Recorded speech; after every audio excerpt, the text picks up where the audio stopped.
सुधा शादी का सदमा सहन ना कर पाई और सुधा की हालत दिन ब दिन बिगड़ते जा रही थी। जिस चंचल मुस्कान से ये हवाएं कभी खिल उठती थीं, अब वो चेहरा धीरे धीरे मुरझा रहा था। चंदर बस दूर खड़ा देख रहा था, कुछ कर नहीं पा रहा था, और यही उसका सबसे बड़ा अपराध बन गया।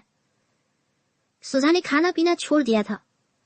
उसकी आंखों में कोई उद्देश्य नहीं बचा था, जैसे जीवन में अब कोई चाहत नहीं थी, सिर्फ एक इंतजार चंदर का। चंदर एक दिन उसे लेने स्टेशन गया था।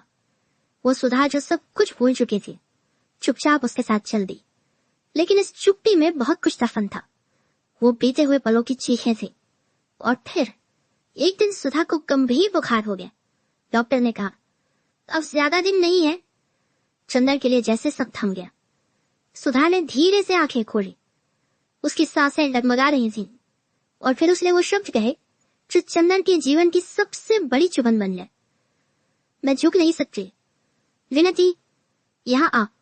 चंदन के पैर छू, और अपने माथे में नहीं, खुद ही मेरे माथे में लगा दे।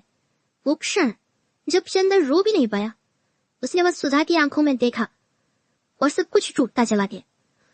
सुधा की सांसें धीरे धीरे थमती रहे। एक प्रेम कहानी बिना किसी इंतजार के, बस एक दर्द के साथ हमेशा के लिए मौन हो गई।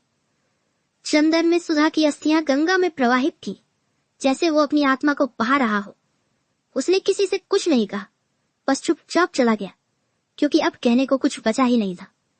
गुलाहों का देवता की ये प्रेम कहानी ना तो मिलन की थी, ना ही बिछड़ने की।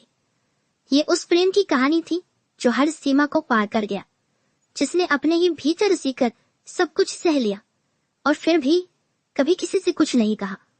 चंदर और सुधा, दो आत्माएं जो कभी एक नहीं हो सकी, लेकिन शायद किसी दूसरे जन्म में, वहां जहां समाज नहीं, सिर्फ प्रेम होता है, वो जरूर एक होंगी।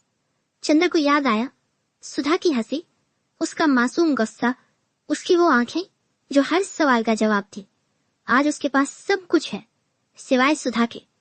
उसने ना माना था प्यार, न शादी, सिर्फ सुधा का साथ, लेकिन किस्मत ने वही छीन लिया।